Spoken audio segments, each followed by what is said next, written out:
Well. Hello everybody. So, currently it's June 11. It's 5 a.m. in the morning. Wala na ako masyadong errands ngayon, but I have a 7:30 a.m. to 9:30 a.m. class. And then, I also was afterwards, mga 11 p.m. Pupunta kami ng Aurora Festival, day 2, with my friends. So, siguro yun ang iba-vlog ko, yung pagpunta namin sa Aurora Festival. Actually, nakapanood na ako ng maraming videos sa TikTok. Sabi nila, medyo chaotic, ang daming tao. So, I don't know what to expect pag pumunta kami doon later. Pero yun yung pinaka-main vlog ko today. So, or I don't know. I don't know kung ididikit ko to sa mga ibang gagawin ko. Pero, siguro yung pinaka-gagawin ko today, mag-vlog ako. Hindi ko siguro may vlog yung pag-aaral ko kasi phone ang ginagamit ko currently pag nag-Zoom class kami. I usually use my phone as camera kasi yung camera ng aking laptop ay medyo sira na. So, dito ako nagka-camera tapos lahat ng notes ko nandun sa laptop. So, probably, baka hindi ko na ma-vlog yun. Baka ang ma-vlog ko na lang yung aking preparation for later. Kung may video ko, siguro. Kasi siguro ipapakita ko na lang ngayon kung anong dadalihin ko later. Bag raid, ganun. So, I'm using this. I will be using this Mark & Spencer actually na bag. So, I'm gonna show you kung anong laman niya. Alright? So, ang kanyang laman ay ito lang. Yan lang. Ano tayong payong dito? Yeah, kasya yung payong dyan. Kasya yung payong dyan, guys. Payong lang naman na maliit. Parang, sabi niya magdala ng payong in case umulan. Also, I have here yung ito. My extra face mask. Dito. It's a must. Tapos, meron din akong mga antimicrobial wipes. Also, I have funny to, pero ito yung wallet ko. Yes, it is Starbucks. Ito po ang aking wallet. So, dito na rin yung aking mga cards. Ayan. Sabi nila, bring our identifications. So, meron akong dito. Dito yung passport ko. Tapos, dito yung mga vaccination cards. I also have my PhilHealth there. In case lang. I also have my license here. So, tapos, a must. Sabi mo, kung may cutie, tapos kakausapin niya. So, medyo mabahan hindi naman. Kaya naman. Tapos, I also have here tissue. Hand sanitizer. Ito pabango to ng kapatid. Pabango to ng kapatid ko actually. Pero kasi yung smell niya, alam mo yung parang neutral na smell, tas super bango niya. Super bango niya. Yung kung makikita niyo yun, sexy. Yes, sexy embrace. And last, antiseptic wipes. Mahilig ako sa wipes. Mahilig ako sa antiseptic wipes. So, ayun lang yung dadalhin ko for later. I'll see you guys later. Siguro after kong attend ng class, papakita ko lang yung gagawin ko.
Ito na yung the next day is June 12.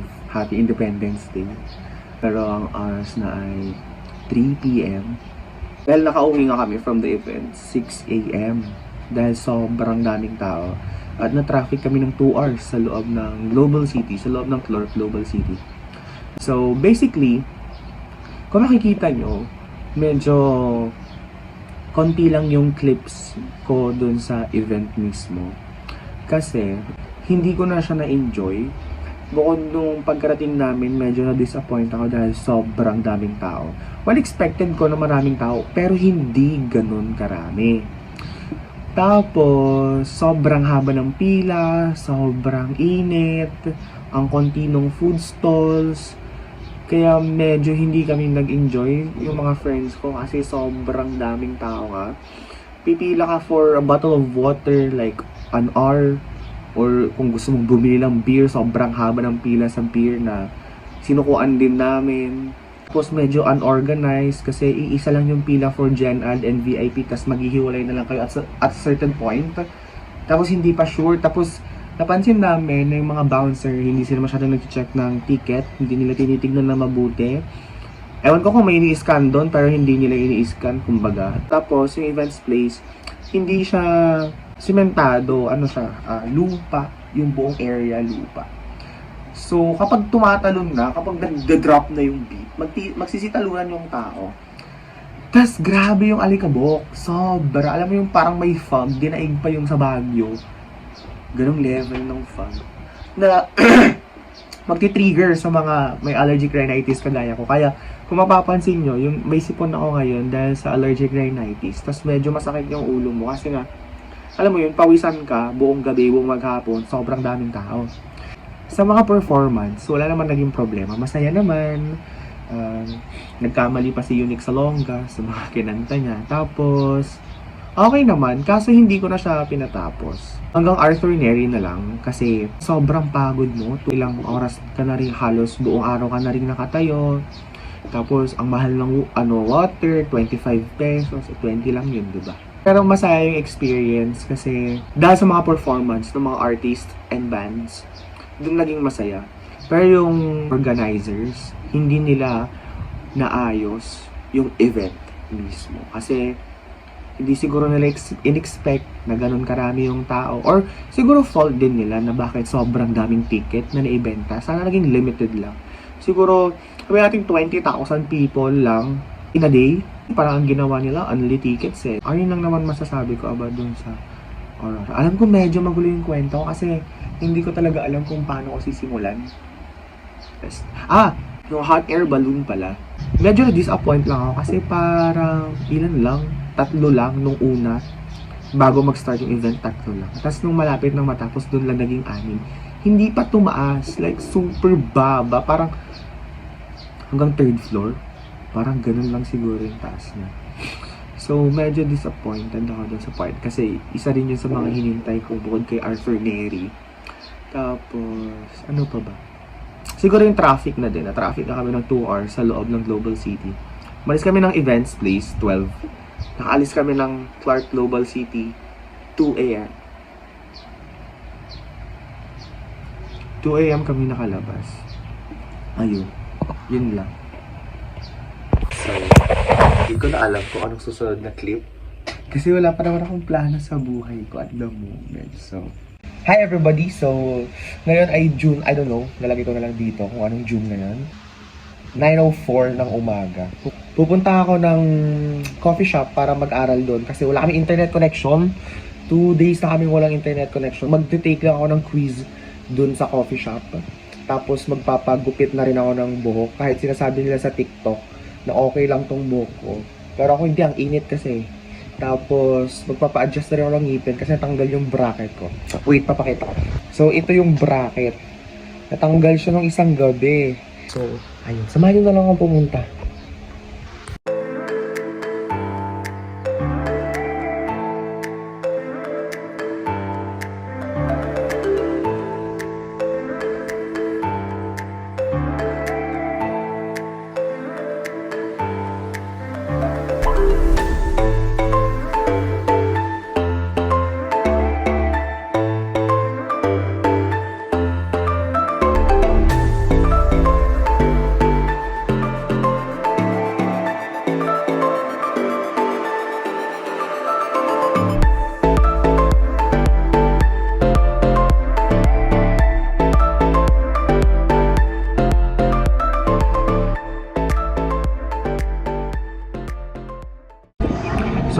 subject ko ay Philippine Public Administration.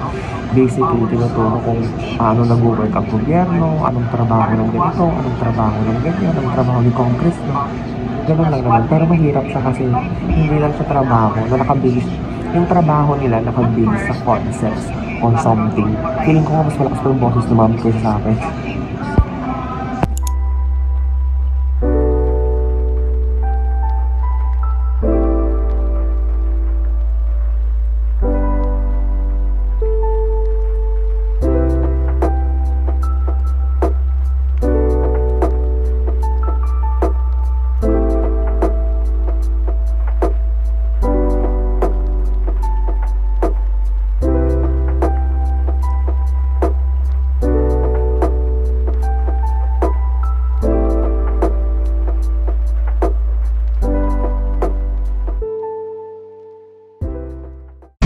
Hi guys! Hindi na pala mag-video mo muna pero ongoing ako sa dentist.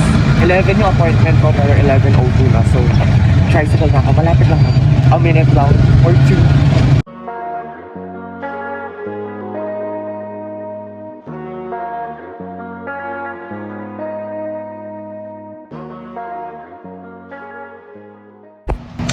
Ay naku, hindi successful ang pagpapa-adjust natin ng ngipin kasi di ba natanggal ko nga yung ring? Kailangan pala dalihin. So ngayon, maglalakad na lang tayo papuntang SM para magpagupit. Kasi nga-failed ang ating dentist appointment. Babalik na lang daw ako sa Sabado. Ngayon, pupunta ko ng SM to have my hair cut. See you there.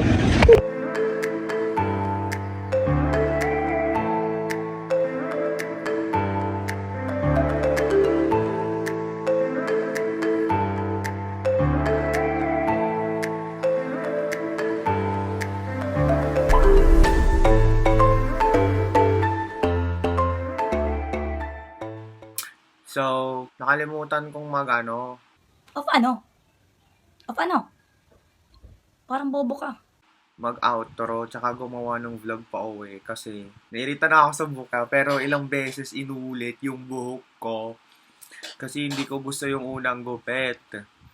Dito na siguro ako mag-outro or mag-hair reveal muna ako. Sige, hair reveal naman. Kala mo naman, sino ka naman eh? Gwapo ka ba? Hindi ka naman gwapo eh. So, ayun na nga yung buhok ko. Hindi maayos, kakatapos pa lang kasi maligo. So, ayun. Grabe yung pogi ko naman. Kita niyo ba yan? Anyway, thank you guys for watching my vlog. Sana pinanood niyo yung buo kahit medyo boring kasi medyo nahihiya pa akong magsalita sa public na may... Thank you guys for watching my vlog. Peace out!